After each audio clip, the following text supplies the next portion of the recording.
Hello everybody, I am Ankit and I welcome you all in my YouTube channel English Direct Dil Se. So guys, today I am going to give you a lecture on poem Dust of Snow written by Robert Frost. तो guys ये आपकी 10th class NCERT CBSE की English book first right में है। तो आज मैं Robert Frost की ये पोइम को कवर करूँगा। तो सबसे पहले मैं आपको एक जस्ट ब्रीफ इंट्रोडक्शन दे देता हूँ इस पोइम के बारे में। सो पोइट का कहना है कि although this poem is short and simple आपको लगे, but it has a deeper meaning. इसका जो मीनिंग है बहुत ही बड़ा है। तो हमारा जो पोइट है रॉबर्ट फ्रॉस्ट, वो जा रहा होता है रास्ते में, और जैसे ही वो हेमलॉक ट्री के नीचे से गुजरता है उसके ऊपर जो क्रो है वो डस्ट गिरा देता है स्नो की। सो पोइट का जो मूड है पहले काफ़ी ख़राब था, poet was in very bad mood. तो उसके मूड में एकदम से चेंज आ जाती है जब क्रो उसके ऊपर डस्ट गिरा देता है स्नो की। तो उसके जो मूड है उसमें कुछ ना कुछ थोड़ी सी चेंज आ जाती है। तो पोइट इस चीज़ को देख के बहुत ही खुश होता है। तो यही हमारे पोइम में है। सो आगे हम पढ़ते हैं इस पोइम को, तो आप धीरे धीरे जान जाओगे कि पोइट क्या कहना चाहता है। The way a crow shook down on me the dust of snow from a hemlock tree। तो जिस तरह से क्रो, शुक मीन्स शेक करना, तो जिस तरह से क्रो ने अपनी बॉडी को शेक किया मेरे ऊपर, जो कि हेमलॉक ट्री के ऊपर बैठा हुआ था, उसने मेरे ऊपर क्या गिराया? The dust of snow. तो जैसे ही मैं हेमलॉक ट्री के नीचे से गुजर रहा था, एक क्रो वहाँ से उड़ा और उसने अपनी बॉडी को शेक किया और मेरे ऊपर डस्ट ऑफ स्नो गिरा दिया। तो डस्ट ऑफ स्नो का मीनिंग ये नीचे मैंने दिया हुआ है आपको। These are the fine particles of snow. ये कुछ फाइन पार्टिकल्स, छोटे छोटे पार्टिकल्स होते हैं स्नो के। एंड हेमलॉक का मीनिंग भी नीचे दिया हुआ है, that is a poisonous plant या ट्री। इसे पॉइजनस ट्री या प्लांट हम बोल सकते हैं, ये बहुत ही पॉइजनस होता है। Next stanza, has given my heart a change of mood and saved some part of a day I had rued। तो उस दिन जो मेरा मूड था, पोइट अपने बारे में बात कर रहा है कि उस दिन जो मेरा मूड था वो बहुत ही ख़राब हो चुका था। Rued means held in regret, नीचे मीनिंग दिया हुआ है। तो मैं अपना जो दिन था सारा, आगे का जो डे था, मैं रिग्रेट में निकालने जा रहा था। तो जैसे ही उस क्रो ने मेरे ऊपर कुछ डस्ट गिराई स्नो की, तो मेरा मूड जो था एकदम चेंज हो गया, मेरा जो हार्ट था वो एकदम चेंज हो गया। सो नेचर के पास इतनी अच्छी पावर है, नेचर के पास इतनी जो है एक अच्छी हीलिंग है, जिससे हमारा जो दिन ख़राब भी होता है, हमारा जो मूड ख़राब भी होता है, सो वो चेंज करने की कॉन्फिडेंस रखता है, वो चेंज कर देता है। तो ये इस पोएम में पोइट बताना चाह रहा है। So guys, next come the literary devices. So never get confused between literary terms, a figure of speech, literary device. Guys, these are the same thing. ये बिल्कुल तीनों एक ही चीज़ है। So I'll start with the rhyme scheme. तो मैं rhyme scheme के साथ यहाँ पे start करना चाहूँगा। क्या होता है rhyme scheme? The pattern of lines that rhyme with other line in a poem or the end word of each line। It means हमें क्या देखना होगा, हमें हर एक स्टेंजा में उसकी जो लाइन है उसका जो लास्ट वर्ड है, क्या वो नेक्स्ट लाइन के लास्ट वर्ड के साथ राइम कर रहा है या नहीं कर रहा, हमें ये चीज़ यहाँ पे देखनी होगी। सो चलते हैं हमारे स्टेंजा की फर्स्ट लाइन के ऊपर, फर्स्ट स्टेंजा की फर्स्ट लाइन के ऊपर। द वे अ क्रो, तो हमने इसका लास्ट वर्ड देखना है क्रो। तो जो ये क्रो वर्ड है इसको हम देखेंगे और इस लाइन को हम जो है यहाँ पे ए कंसीडर कर लेंगे, यहाँ पे ए लिख लेंगे। नेक्स्ट आओ शुक डाउन ऑन मी, तो मी वर्ड को देखेंगे। अब देखते हैं क्रो के साथ मी राइम कर रहा है नहीं कर रहा, नहीं कर रहा, बिल्कुल भी नहीं कर रहा, तो हम इसको बी दे देंगे। नेक्स्ट लाइन में आ जाइए, the dust of snow. So snow is rhyming with crow, snow जो है क्रो के साथ राइम कर रहा है, सो डेफिनेटली हम इसको भी ए देंगे। From a hemlock tree, tree is rhyming with me, तो ट्री मी के साथ राइम कर रहा है, सो इसको हम बी देंगे। सो यहाँ पे गाइज हमारे पास जो राइम स्कीम बनी है वो बनी है A B. So this is the rhyme scheme of stanza 1। Next stanza की भी बिल्कुल सेम है। Has given my heart, heart यहाँ पे जो है लास्ट वर्ड है, तो इसको जो है हम लाइन को सी कंसीडर करेंगे। चेंज ऑफ मूड, मूड और हार्ट आपस में राइम नहीं कर रहे हैं, तो इसको हम डी कर लेंगे। नेक्स्ट, saved some part, तो हार्ट और part these are rhyming with each other, so will mention it again C, तो सी यहाँ पे लिख लेंगे. Then of a day I had rued, mood is rhyming with rued, तो यहाँ पे इसको भी डी मेंशन करेंगे. तो जो हमारी राइम स्कीम निकल के सामने आई है that is C D C D. So rhyme scheme first stanza की ए बी थी और नेक्स्ट स्टैंजा की सी डी है. Next the another device is enjambment.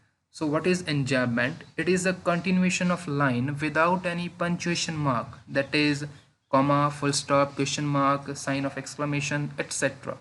So enjambment guys क्या होता है? enjambment में हम जब स्टेंजा को पढ़ते हैं तो जब किसी स्टेंजा की लाइन ख़त्म होने के बाद फुल स्टॉप, कॉमा या कोई भी पंक्चुएशन मार्क ना डाला जाए, it means that line is continuing with next line and with further lines. तो जैसे कि हम देख सकते हैं सेकंड स्टेंजा में आ जाइए. Has given my heart, heart के पीछे कोई भी साइन ऑफ हमें एक्सक्लेमेशन या क्वेश्चन मार्क कुछ भी नहीं, पंक्चुएशन का मार्क कोई भी नहीं दिख रहा. इट मीन्स हमारी जो फर्स्ट लाइन है वो सेकंड लाइन के साथ कंटिन्यू चल रही है, सेकंड लाइन थर्ड के साथ कंटिन्यू है और थर्ड लाइन जाके फोर्थ में कंटिन्यू है और लास्ट में रूट के बाद हम फुल स्टॉप लगाते हैं. इट मीन्स जो लास्ट लाइन है वो इंजैपमेंट नहीं होगी, जो फर्स्ट थ्री लाइंस हैं वो इंजैपमेंट है गाइस. ठीक है, चलो नेक्स्ट इज द एजोनेंस. तो एजोनेंस क्या होता है? The repetition of walls in several lines of the pome. तो रेपिटिशन जब होती है वॉल्स की सेम लाइन में या डिफरेंट लाइंस में, कैसे हम देख सकते हैं यहाँ पे सेकेंड लाइन में, तो shook down, shook SHOO O means कि ये जो है वॉल है. ठीक है, ओ हमें पता ही है AEIOU, तो ओ यहाँ पे वॉल है, तो डाउन में भी ओ आया हुआ है. इट मीन्स ये एजोनेंस है, दोनों में दो ओ आया हुआ है. इट मीन्स ये एजोनेंस का एग्जाम्पल है. Next and last we have alliteration. So what is alliteration guys? It is the repetition of consonant sounds at beginning of adjacent or closely connected words. तो ये कॉन्सोनेंट साउंड्स का repetition होता है. Okay, चाहे वो beginning में हो चाहे वो नेक्स्ट लाइन में हो, तो ये कोई मैटर नहीं करता. एक एग्जांपल मैं आपको यहाँ पे दे देता हूँ एलिट्रेशन की. जी हाँ, सेकंड स्टेंजा की फर्स्ट लाइन में आप देखोगे has given my heart, has starts with H and heart starts with H. तो यहाँ पे H साउंड निकल के सामने आ रही है एंड H इज़ कॉन्सोनेंट. तो ये जो एग्जांपल है ये एलिट्रेशन की होगी guys. So now we come to an end of this poem and with literary devices. So next guys we have the question answer of this poem. So first question is, what is a dust of snow? What does the poet say has changed his mood? How has the poet's mood changed? तो यहाँ पे हमें पूछा गया है dust of snow के बारे में और क्या वो चीज़ है जिसने पोइट का मूड चेंज किया और कैसे पोइट का मूड चेंज हुआ. So guys, dust of snow refers to the tiny particles of snow, as I told you earlier कि मीनिंग भी हमने इसका किया था कि dust of snow, these are those tiny particles of snow. तो ये छोटे छोटे particles होते हैं और उस दिन पोइट का मूड जो था that was very awful, the poet was not in a good mood, काफ़ी बुरे मूड में था. तो जब particles snow के उसके ऊपर पड़े तो उसका जो मूड है वो एकदम से चेंज हो गया. This change the poets mind and his day got better. तो उसका जो मूड है वो काफ़ी अच्छा हो गया. So next question we have, how does Frost present nature in this poem? The following question may help you to think of an answer. So first part is, what are the birds that are usually named in poems? Do you think a crow is often mentioned in poems? What images come to your mind when you think of a crow? So कौन कौन से जो birds हैं which we use occasionally, which we use not occasionally, usually in poems. तो हम कौन से birds को यूज़ करते हैं ज़्यादातर और जो क्रो है वो कितनी पोम्स में मेंशन किया जाता है और आपके माइंड में कौन सी इमेज आ जाती है when you heard about a crow, तो जब आप क्रो के बारे में सुनते हो. फर्स्ट ऑफ ऑल हम जिन जिन बर्ड्स की बात करते हैं यूजुअली पोम्स में वो है स्पैरो है, नाइटिंगेल है. तो इन बर्ड्स की हम बात करते हैं पोम्स में से. And unlike these birds, crow are often seen as the omen, indicator of doom and fear. तो crow को हम बहुत ही बुरा शगुन मानते हैं, बहुत ही बैड इंडिकेटर मानते हैं, क्योंकि वो अपने साथ डिस्ट्रक्शंस, डूम, फियर, बैड, ये सब चीज़ें उसके साथ जुड़ी हुई हैं. They are often use for negative references. तो क्रो जो है हमेशा ही नेगेटिव रेफरेंसेस के लिए यूज़ किया जाता है, नेगेटिविटी फैलाने के लिए ही इसको यूज़ करते हैं. Next part, again, what is a hemlock tree? Why doesn't the poet write about a more beautiful tree such as maple or an oak or a pine? तो यहाँ पे हमसे पूछा गया है हेमलॉक ट्री के बारे में. तो वर्ड मीनिंग में हमने ये कर लिया था hemlock tree, it is a kind of poisonous tree. And why doesn't the poet right about a more beautiful tree? तो पोइट ने इस पोम में और भी ज़्यादा ब्यूटीफुल जो ट्रीज़ हैं उनके बारे में क्यों नहीं लिखा? उसने हमें जो है हेमलॉक ट्री के बारे में क्यों बताया? उसने ना तो मैपल के बारे में, ना तो ओक के बारे में, ना ही पाइन ट्री के बारे में बताया. तो ऐसा क्यों?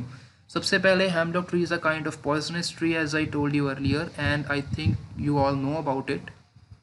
The poet doesn't mention a more beautiful tree such as maple or pine because he want to indicate a sad scene. तो वो जो है एक सैड सीन को, एक बैड सीन, एक बुरे सीन को दिखाना चाहता था.